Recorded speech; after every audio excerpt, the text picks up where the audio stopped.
They say Anne Boleyn died quickly. They say the sword was sharp, the strike was clean, and the queen passed from life to death in a single, gentle breath. They say there was dignity in it, peace, mercy. But that story is a lie. The truth of Anne Boleyn's final moments was far darker, far colder, and far more terrifying than the soft version told in history books. Her death was not a calm ending.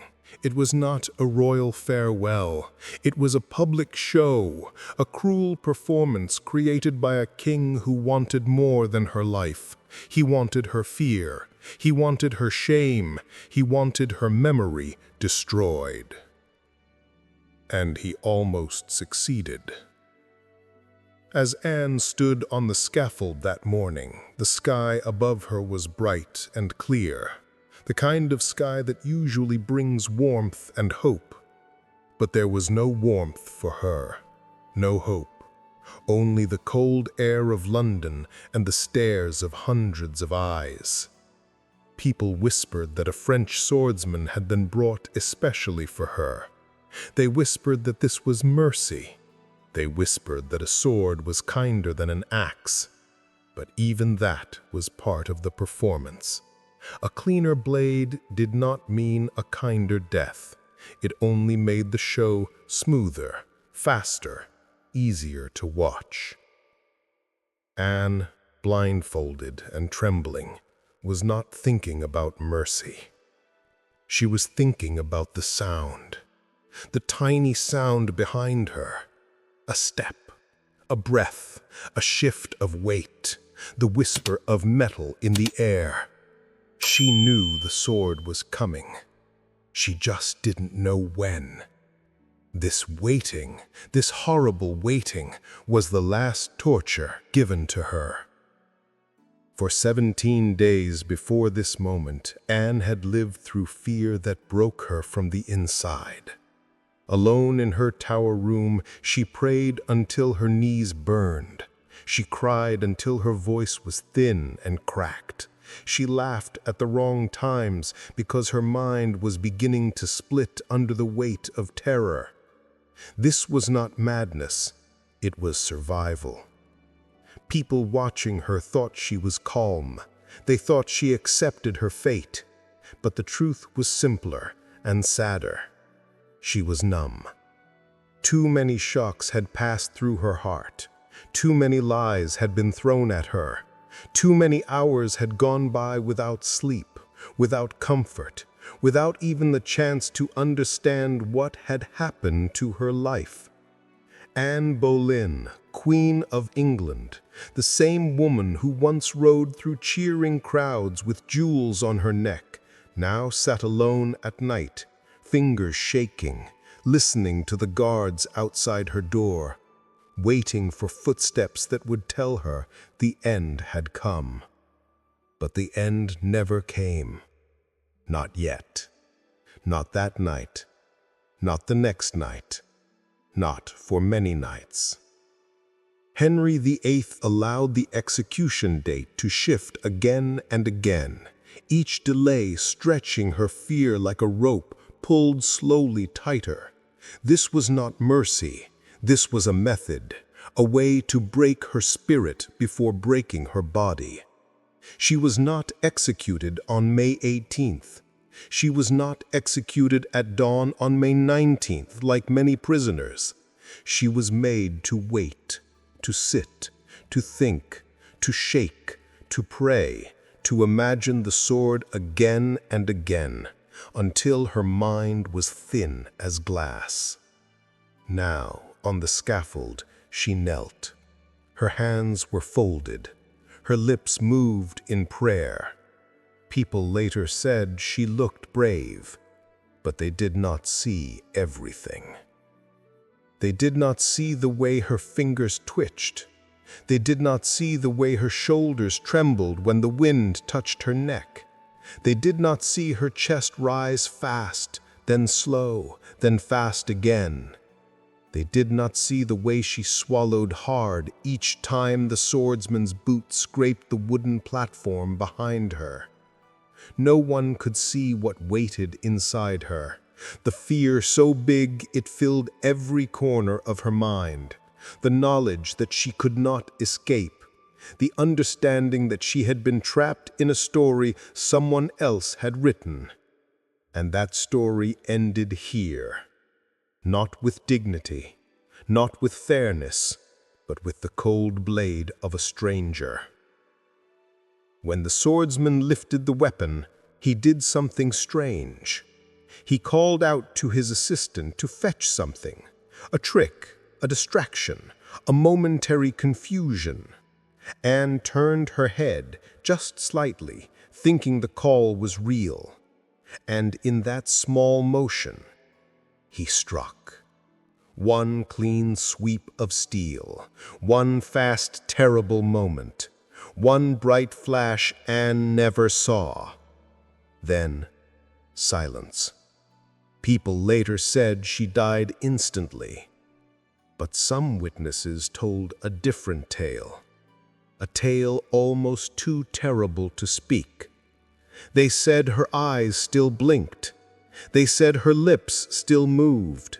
They said for nearly half a minute she clung to the last sparks of consciousness, her brain still alive while her body lay still. This was the secret horror no one wanted to believe, the horror that proved her death was not gentle at all, not peaceful, not merciful. For those last seconds, Anne Boleyn met death not as a queen, not even as a prisoner, but as a soul trapped in a nightmare she could not stop. Her body gone, her voice gone, her breath gone, but her mind still there, still aware, still alive. For those seconds, Anne Boleyn met death not as a queen, not even as a prisoner, but as a soul trapped in a nightmare she could not stop. This is the truth behind the beautiful lie told for centuries, that her execution was clean, that it was quick, that it was merciful. Nothing about it was merciful. Her final days were designed to crush her. Her final walk was designed to shame her. Her final breath was stolen, not given. This was Tudor justice, not a ceremony, but a spectacle, not punishment, but performance, not death, but humiliation. And yet, in the middle of this cruelty, something happened that Henry VIII never expected. People remembered her. Not just the lies, not just the rumors, but her fear, her strength, her suffering. The truth survived. And that truth is where this story begins. There are moments in life when time feels normal. Moments when the world moves in gentle steps, 1 hour following the next like soft waves in a quiet sea. Anne Boleyn knew those moments once, but inside the Tower of London, time did not move gently. It twisted, it stretched, it broke. Every hour felt too slow. Every night felt too long. Every morning felt too sharp and too bright. Anne was not placed in a dungeon. She was kept in a set of royal rooms, rooms meant for queens. But a cage is still a cage, even when the walls are made of stone and silk. And every door she passed before had been opened for her. Now each one was locked. The tower that once welcomed her with music and trumpets now held her like a trapped bird, a queen in a prison built by her own husband. From the moment she arrived, something inside her changed. At first, she tried to stay strong.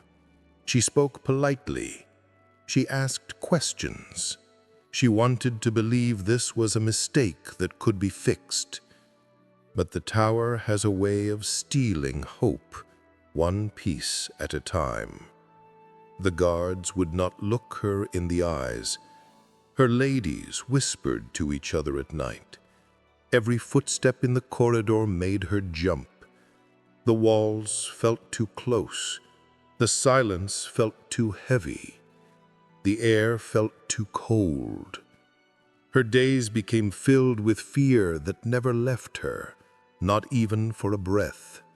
Her heart raced even in the quiet hours. Her thoughts spun in circles she could not stop. What had she done wrong? Who had turned against her? Why had Henry, her Henry, done this? She asked these questions again and again, but the walls did not answer.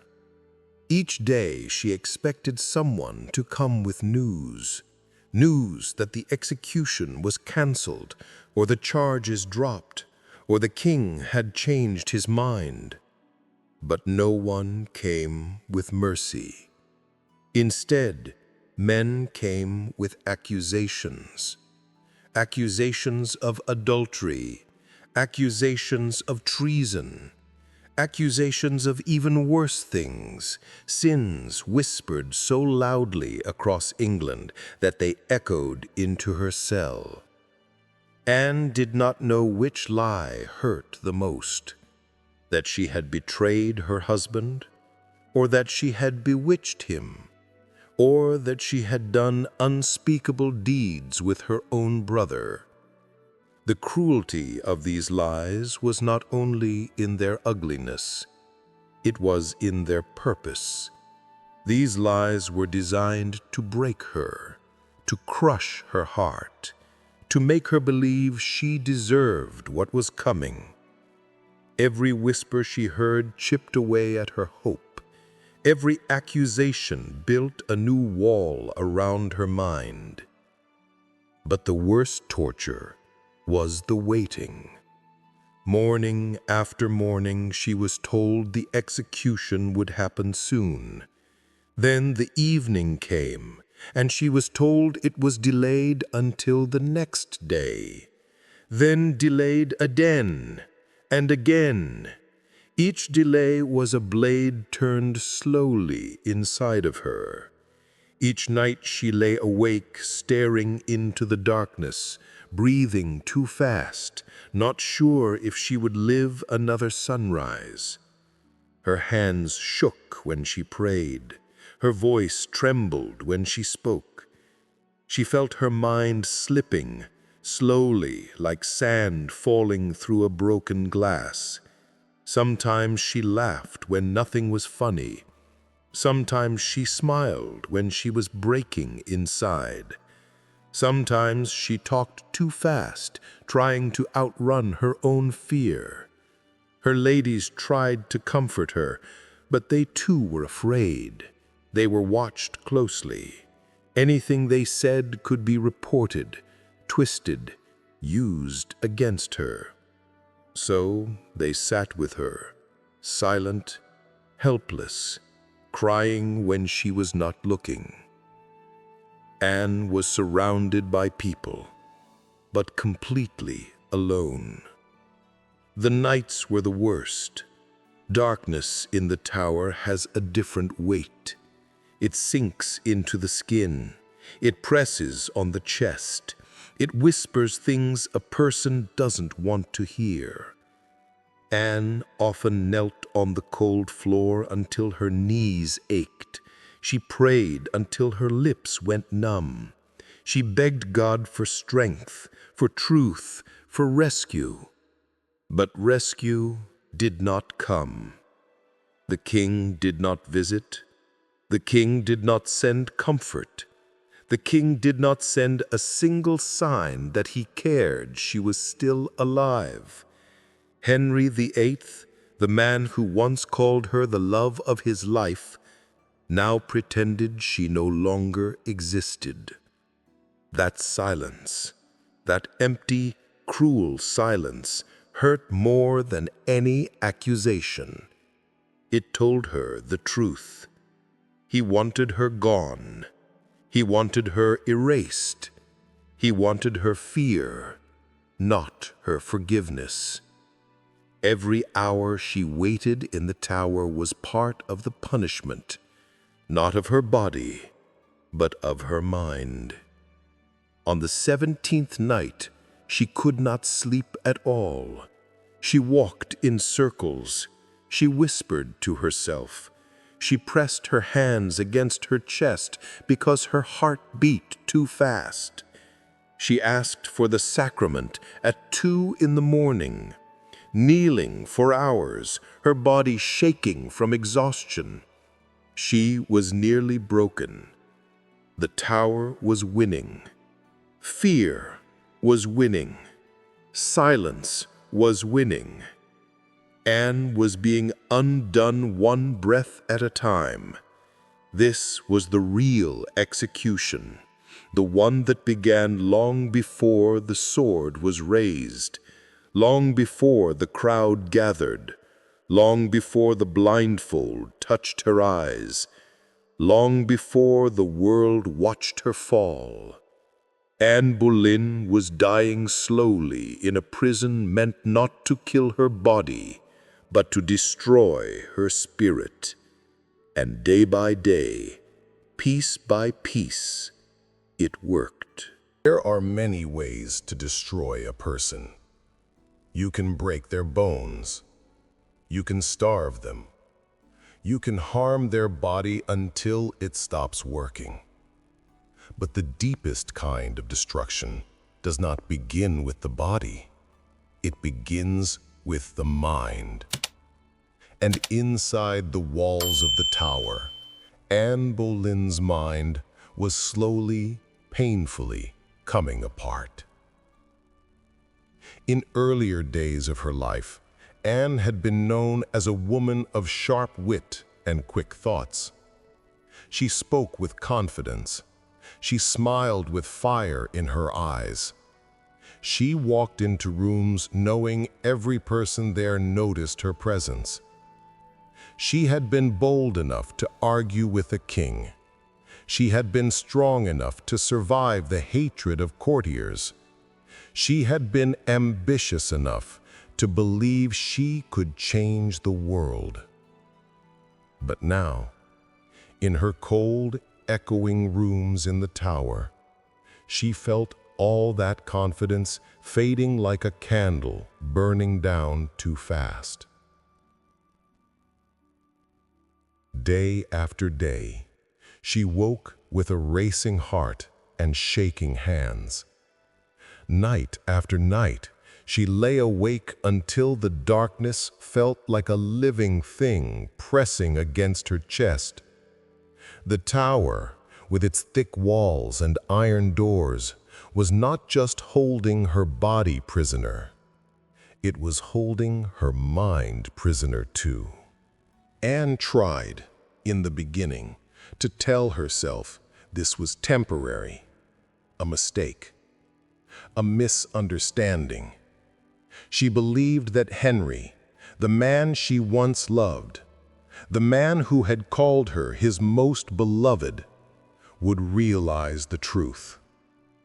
But every day that passed delivered a new piece of cruelty, not from Henry's mouth, but from his silence. Henry sent no message. Henry asked no question. Henry showed no sign she mattered. For a woman who had once meant everything to him, that silence was a weapon far more painful than any blade. Silence can tear the mind in ways noise never could.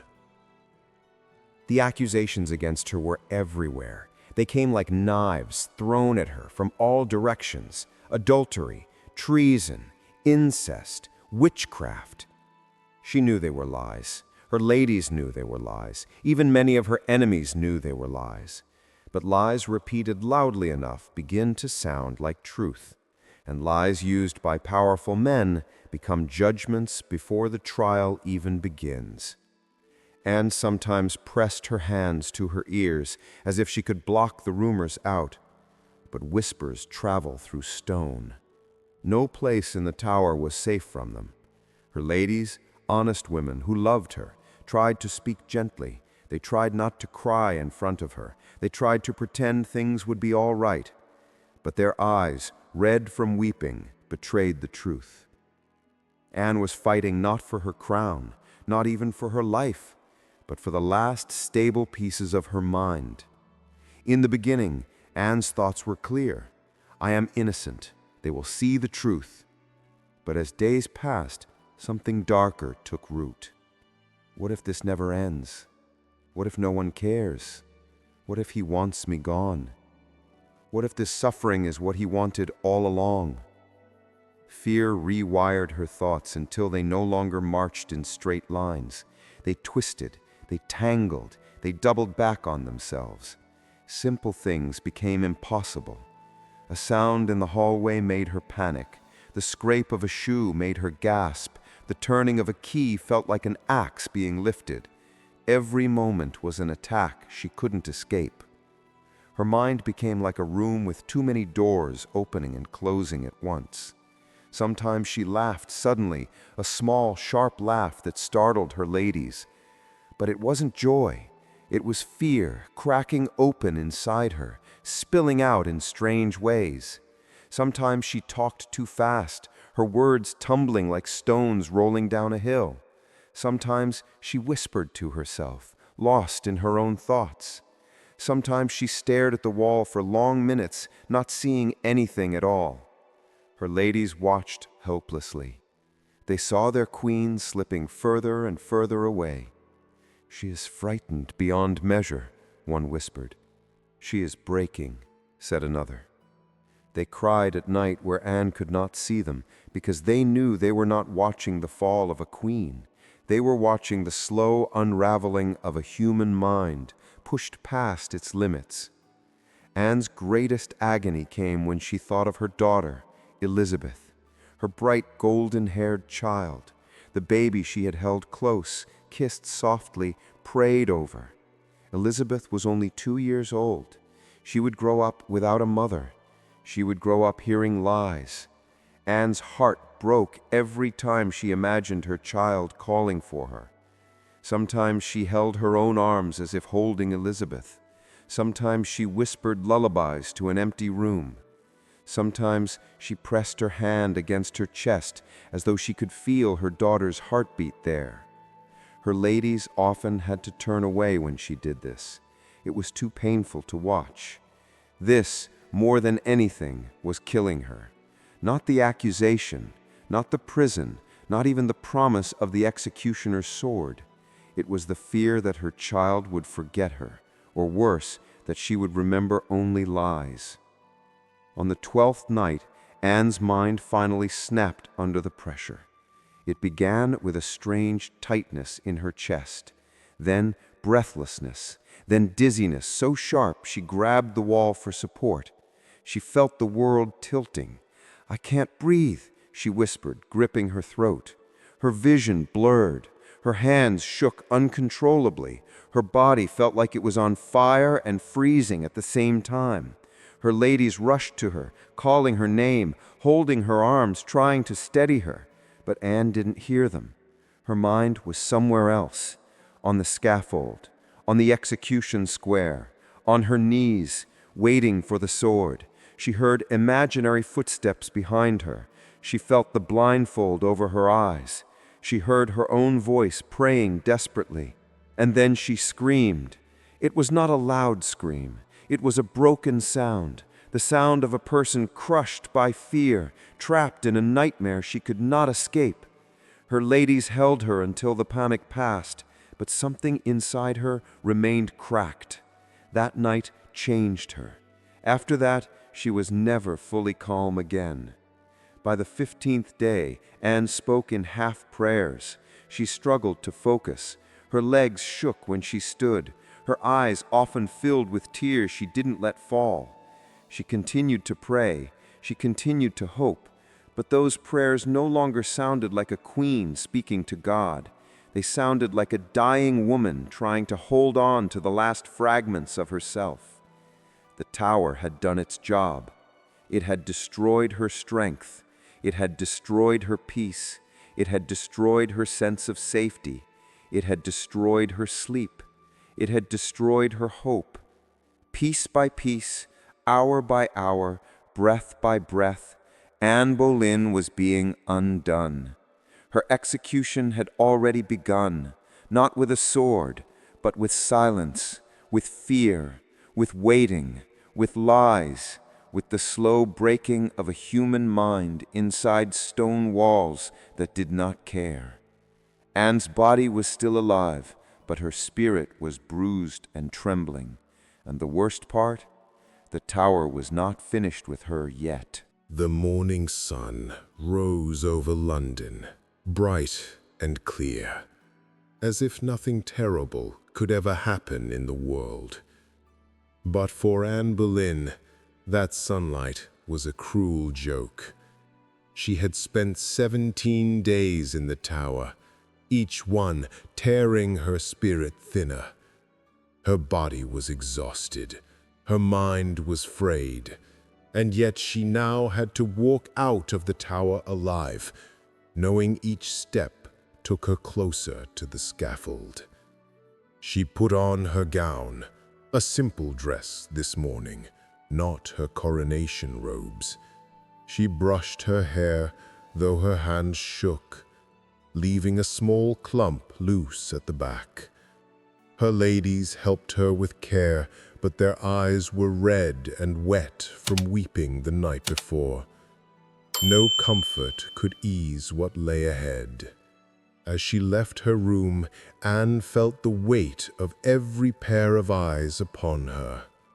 Not just the guards who flanked her closely, weapons in hand. Not just the courtiers who avoided her gaze, but the invisible crowd of judgment, of lies, of whispers that had followed her through the tower. They had stripped her of friends, of allies, of power. Now they stripped her of dignity. She moved carefully, slowly, along the cold stone corridors. Each echo of her shoes felt louder than the last. Each creak of a door sounded like a drum counting down to her death. The tower had once been a place of coronation dreams. Anne remembered walking those halls with pride, preparing to be crowned. She remembered the joy, the triumph, the cheers of London. Now, the same walls loomed over her, cold and judgmental. The banners that had welcomed her coronation were gone. Even the air seemed heavier. She passed familiar rooms and felt the memories strike her in the chest. The laughter of her ladies, the music of her coronation, the excitement of being queen, all gone, replaced by fear, silence, and the weight of inevitability. Outside, the tower green awaited. But it was not the elegant stage of history books. The scaffold was low, barely 3 feet off the ground, forcing her to kneel close to the crowd. This was not mercy. This was design. The people who had once cheered her now waited to jeer. The atmosphere resembled a grim carnival more than a solemn execution. Hired voices shouted the lies the king wanted everyone to hear. A witch, a traitor, a seductress. Every accusation repeated in the marketplace, whispered through every ear, amplified her humiliation. Anne's heart raced as she approached the platform. The guards flanked her. She had no escape. The people stared, and in their eyes she saw the performance of power.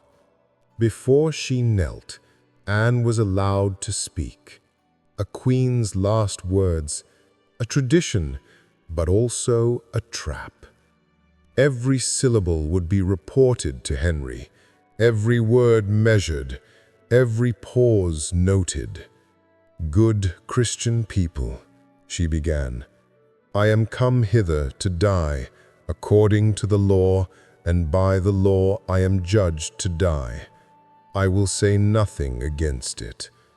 Her words were calm, even measured, but inside, Anne felt a storm.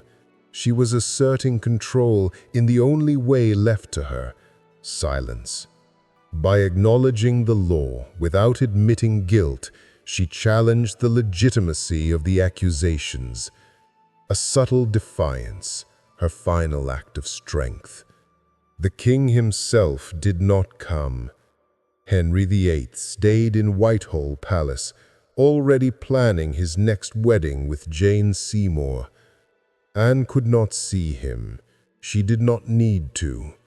The absence of the man who had loved her, who had crowned her, who had promised everything, was a final humiliation. She would die without even that. The executioner from France stood ready. Anne had never seen him before. A stranger would deliver her death. And yet she knelt tall, straight-backed, her lips moving in silent prayer, her hands pressed together. Every instinct screamed to run, but there was nowhere to go. No one would save her. The crowd's noise swelled. Jeers mixed with whispers, with chanting, with fear and fascination. Flies buzzed around the platform. The smell of blood from previous executions hung in the air. The scaffolds in the Tower Green were not meant for dignity. They were meant to humiliate. Anne's gaze, though blindfolded, darted beneath the cloth. She listened to every movement, every step, every sound of steel. The anticipation, the cruel, calculated delay was torture in itself. Her mind raced through every possible outcome, every possible pain. She imagined the sword again and again, feeling its approach in every nerve of her body. Her ladies watched, trembling. They could do nothing. Their loyalty could not save her. Their love could not comfort her. They could only pray silently and bear witness. Anne whispered to them under her breath, "Pray for me, and for my daughter, Elizabeth." Elizabeth, the child she would never see again, at least not in her arms. The thought pierced her heart sharper than any blade. Her daughter's future, stripped, rewritten by Henry's will, was a torment she could not endure. This was not just an execution. This was a lesson, a warning, a story written in fear and blood. The seconds stretched like hours. Anne's body shook with the tension of the waiting. Her lips moved in silent words. Her hands trembled. And yet she remained upright, a pillar of defiance in the eye of a storm designed to crush her. Every person in the crowd saw her. Some turned away, horrified. Some fainted. Some whispered, "This is justice." And yet Anne survived in that moment, not because she was safe, not because she was strong, but because her mind had become a fortress, even as her body shook. This walk, the corridor, the courtyard, the platform, was more than a path to death. It was the final stage of the slow destruction that had begun in her cell. It was the culmination of isolation, lies, fear, and humiliation. Every step was a thread unraveling from the fabric of her being. Anne was alive, but already part of her had died. She knelt on the low scaffold. The crowd roared and whispered. The sun reflected off the polished steel of the French executioner's sword. Her blindfold pressed against her face. Her heart pounded. Her mind raced. Her soul held the fragile remnants of courage. And still she prayed. For herself, for her daughter, for truth. For in that final moment before the sword, Anne Boleyn faced not only death, but the final deliberate cruelty of power. Her walk to death had begun as a prisoner's journey. It ended as a queen's testament to the strength of a human spirit that no stage, no crown, and no king could fully destroy. The morning air hung heavy over the tower green. Sunlight touched the scaffold, casting long shadows across the rough wood. Everything was prepared for the final act, the carefully orchestrated end to Anne Boleyn's life. She knelt upon the low platform, her knees pressed into the hard boards, her hands folded as if in prayer. Her blindfold shielded her eyes, but her mind saw everything. Every sound, every breath, every movement of the soldiers, the guards, the crowd, the executioner. She felt it all. The waiting, the anticipation, the tension, these were tools of torture, crafted deliberately to make her fear stretch endlessly. Anne's lips moved silently in prayer, though she could hear the whispering of the crowd around her. Some cheered, some jeered, some whispered her name in fear. Every voice, every sound was calculated to strip her of control, to crush her spirit entirely. The French executioner, chosen for his skill and precision, stepped forward. He had practiced the strike countless times before. In England, most executions used the axe, often clumsy and brutal, sometimes requiring multiple blows.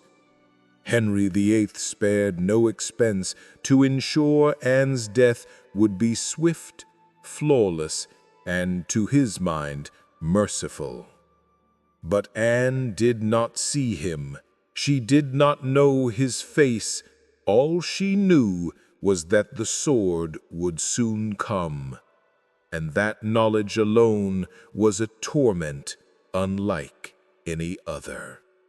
The scaffold was unusually low.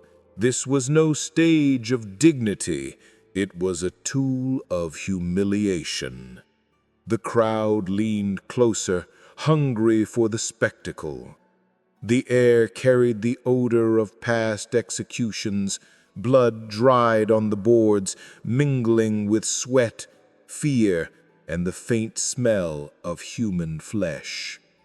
Anne's mind raced, replaying every detail of her life, every triumph, every insult, every whispered betrayal.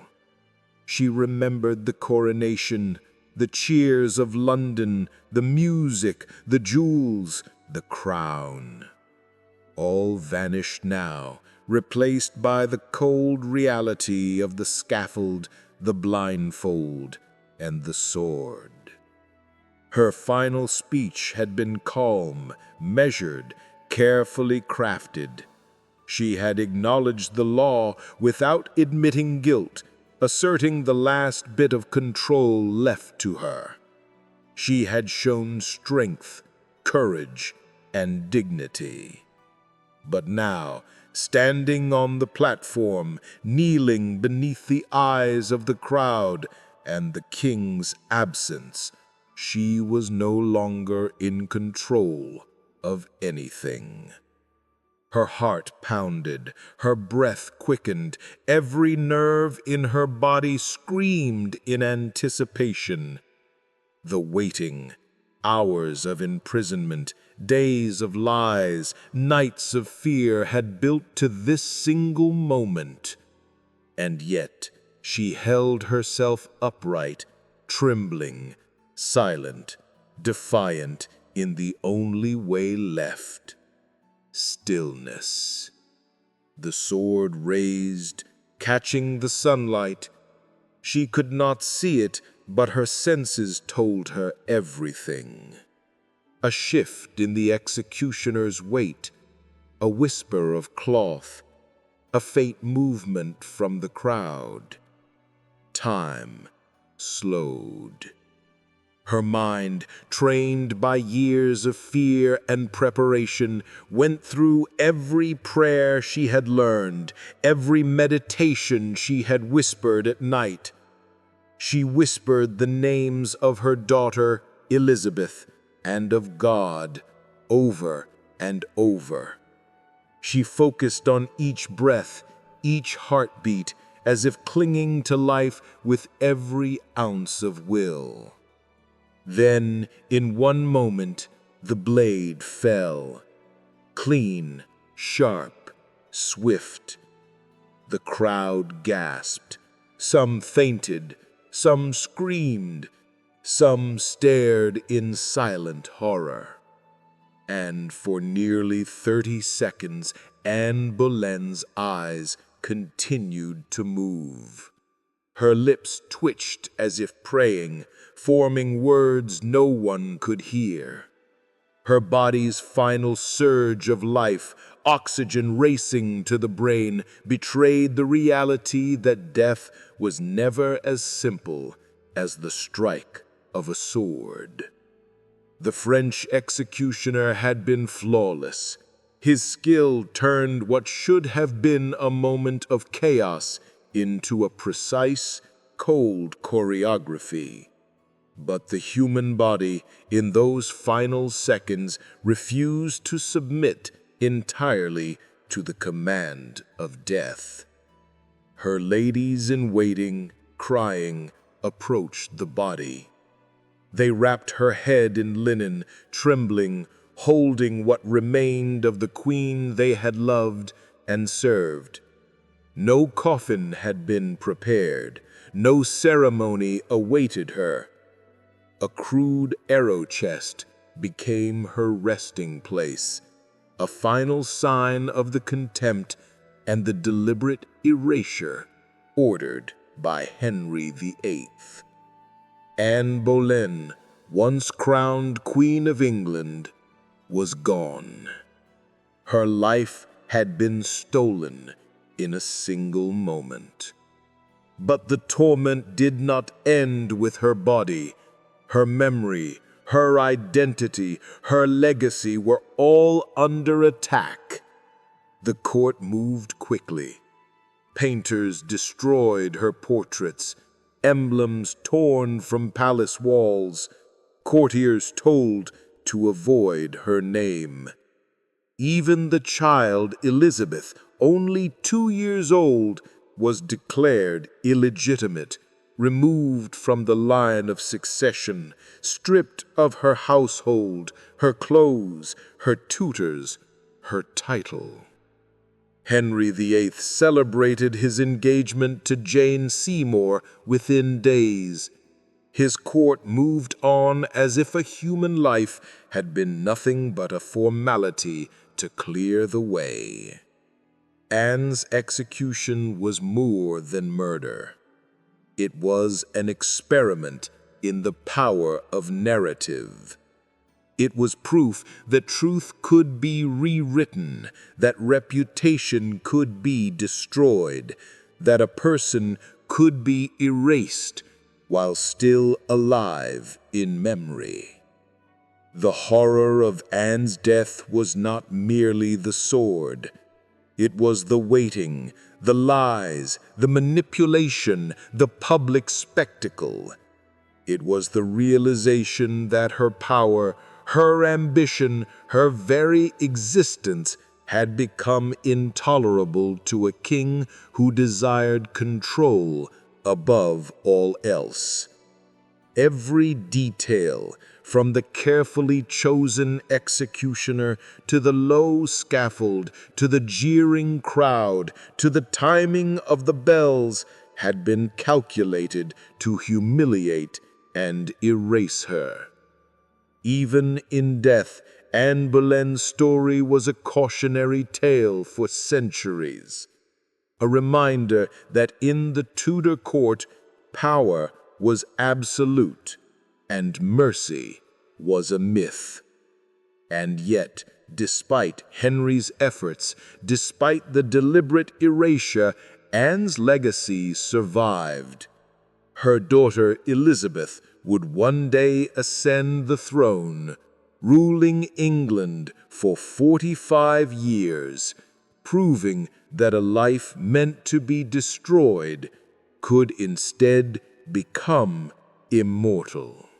Anne Boleyn was dead.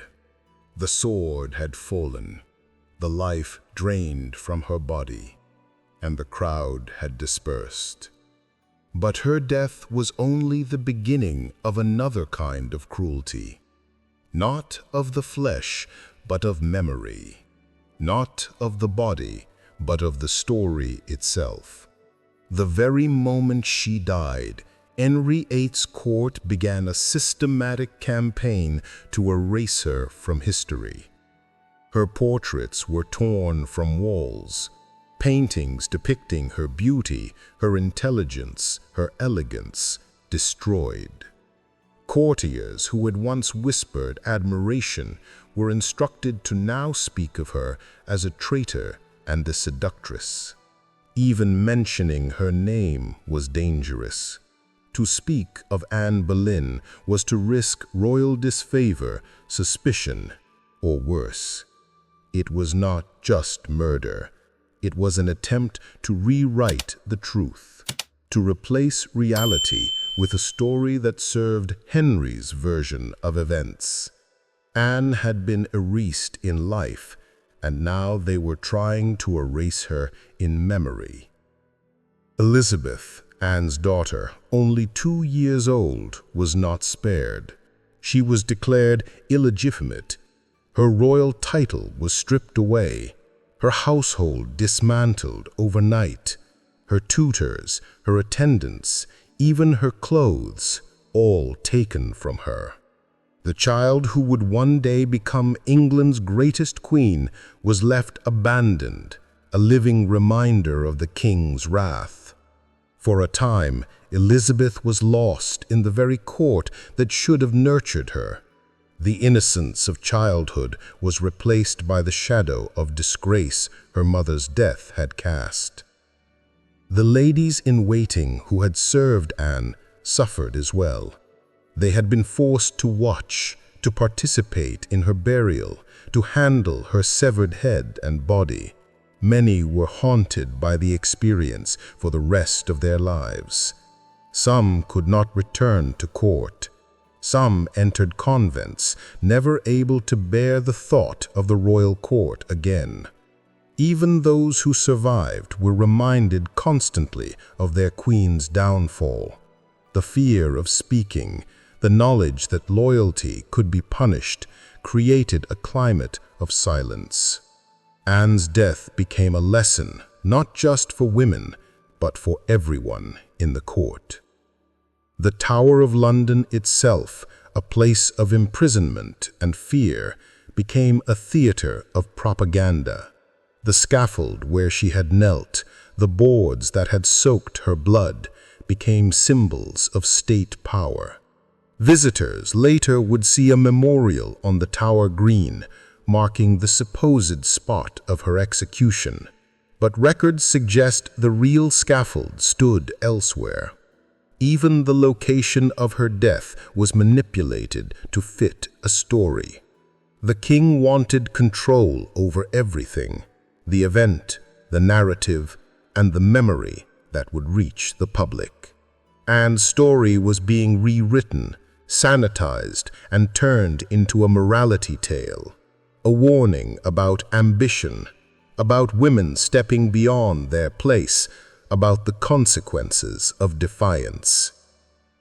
The charges against Anne were absurd.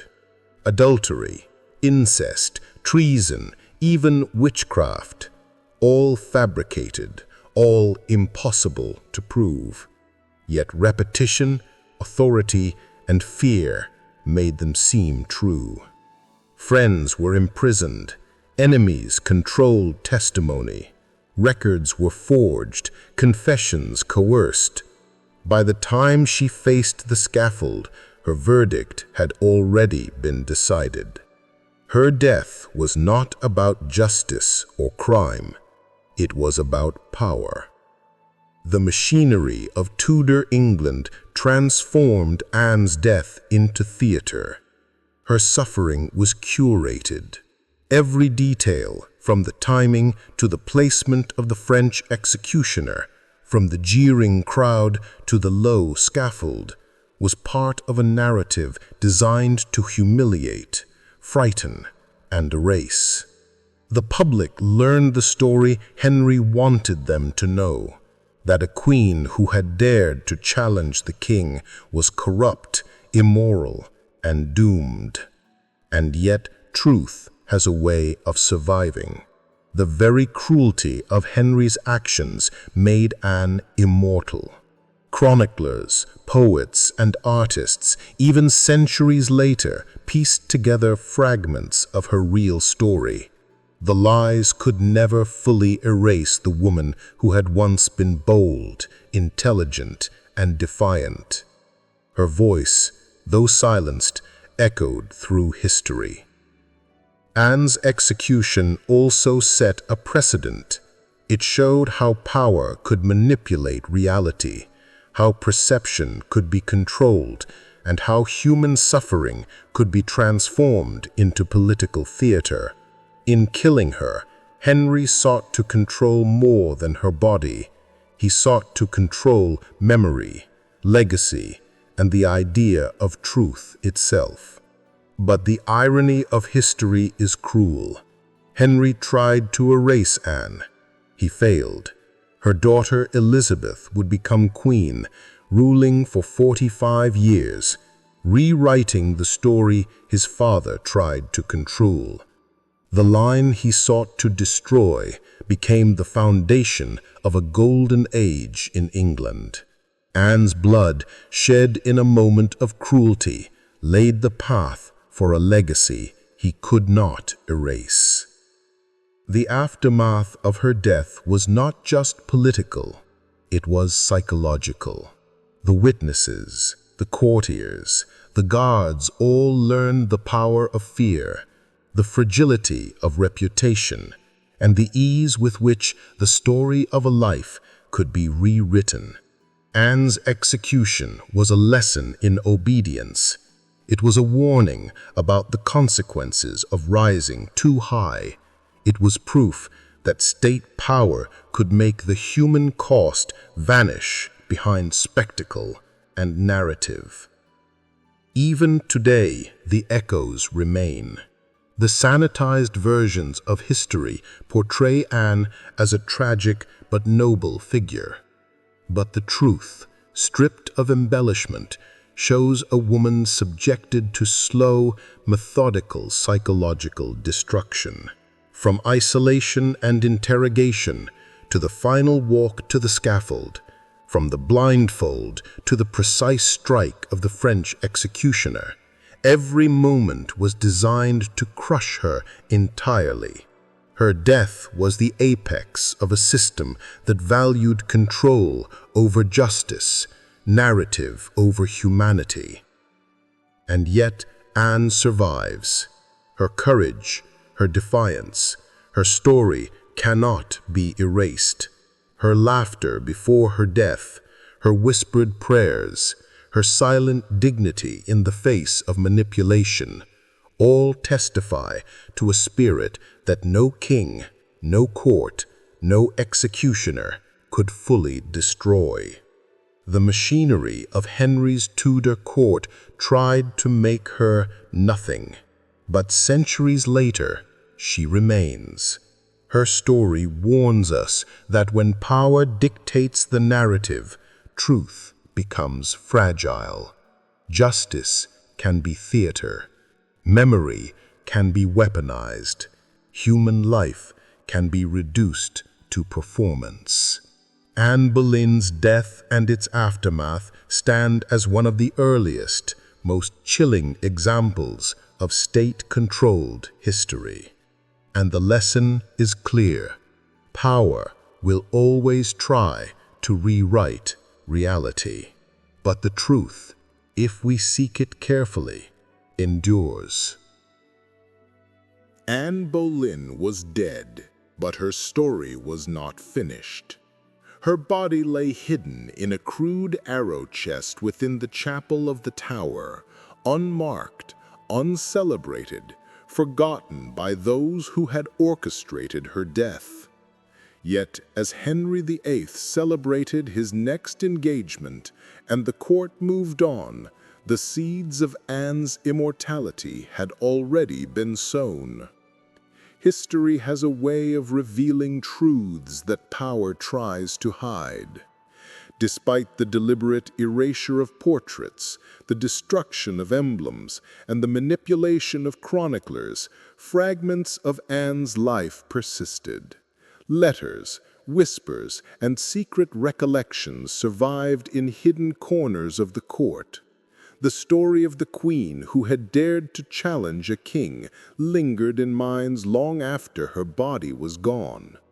Anne's daughter, Elizabeth, became the living testament to her mother's strength and resilience. Declared illegitimate in her earliest years, stripped of her title and abandoned by the court, Elizabeth faced a childhood shadowed by her mother's disgrace. Yet Anne's blood, her intelligence, her courage flowed through her veins. Elizabeth would one day rise, defying the narrative her father had imposed, to become one of England's greatest rulers. Anne's death was meant to erase her existence, but it achieved the opposite. Her story, hidden in letters, chroniclers' notes, and the memories of those who had loved her, could not be fully destroyed. It became a warning, a lesson, and eventually a symbol. Every step she had taken to the scaffold, every moment of psychological torment she endured, every whispered prayer and controlled breath was now immortalized in the story of human courage against tyranny. Her defiance, subtle but profound, lived on in Elizabeth, in history books, in plays, poems, and the collective imagination of generations. Henry VIII's attempt to control the narrative was ruthless. He had used lies, fear, and public spectacle to turn Anne into a cautionary tale. Yet the very power of that manipulation highlighted her importance. The more he tried to erase her, the more her absence became felt. The story of Anne Boleyn became larger than life, a force he could not contain. The scaffold, the jeering crowd, the French executioner, and the deliberate cruelty of her final days became symbols of the lengths to which tyrants would go to maintain control. Anne's death was meant to terrify, humiliate, and erase. Instead, it created a legend that would endure for centuries. Elizabeth grew up surrounded by whispers of her mother, of her brilliance, and of her courage. Though initially denied her rightful place, she absorbed the resilience of Anne's spirit. Every obstacle she faced, every court intrigue she navigated, every decision she made as queen carried the weight and wisdom of a mother she had never truly known. Anne's defiance in life and dignity in death became a foundation for Elizabeth's reign. The golden age of England under Elizabeth was born from the blood of a mother who had been silenced. Anne's execution meant to end a life and erase a line. Instead, ensured that her bloodline and her legacy would shine brighter than her oppressors could imagine. History, in this way, refused to obey Henry VIII's command. The story of Anne Boleyn also teaches about the fragility and strength of human memory. Power can manipulate, rewrite, and erase facts.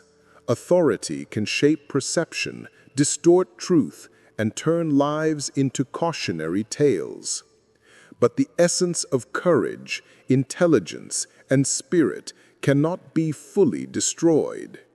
It endures in those who remember, in those who tell the story, and in those who rise from the shadows of injustice. Centuries later, people still speak of Anne Boleyn, not as a traitor, not as a seductress, but as a woman of extraordinary intelligence, courage, and resilience. The queen who knelt on a scaffold, blindfolded and trembling, remains immortal because she refused to fully submit to tyranny, even in the face of death. The cruelty Henry VIII wielded, the lies, the forced confessions, the slow dismantling of her mind, the theatrical execution, the public humiliation, was all a testament to how far power can go to control reality. Yet Anne Boleyn's life and death reveal another truth, that human dignity and legacy cannot be fully silenced. Her struggle, her laughter, her whispered prayers, her subtle defiance became threads woven into history, threads that could never be erased. Anne's death also warns us about the dangers of absolute power. When authority controls the story, justice becomes theater, truth becomes malleable, and human suffering becomes a tool for political narrative. But history also reminds us that power is not absolute. Even the most ruthless monarch cannot destroy the essence of those who have lived with courage and conviction. Anne Boleyn's life was a story of ambition, intelligence, and love, met with betrayal, fear, and cruelty. Her death, meticulously orchestrated and publicly humiliated, was meant to erase her. Yet, through her daughter, through history, through memory, she lives on. Every person who learns her story, who reads her words, who imagines her final moments, keeps her spirit alive. The scaffold may be gone. The tower may no longer echo with the sounds of her suffering, but Anne Boleyn remains. Not as a cautionary tale of sin, not as a warning of ambition, but as a symbol of resilience, dignity, and the power of legacy. Even when the powerful try to erase truth, history has a way of remembering. Anne Boleyn's death was not the end. It was the beginning of a legacy that would defy kings, rewrite narratives, and inspire generations. Her life, her courage, and her defiance whisper across time. No blade, no lie, no public spectacle can erase the truth of a soul who refuses to vanish.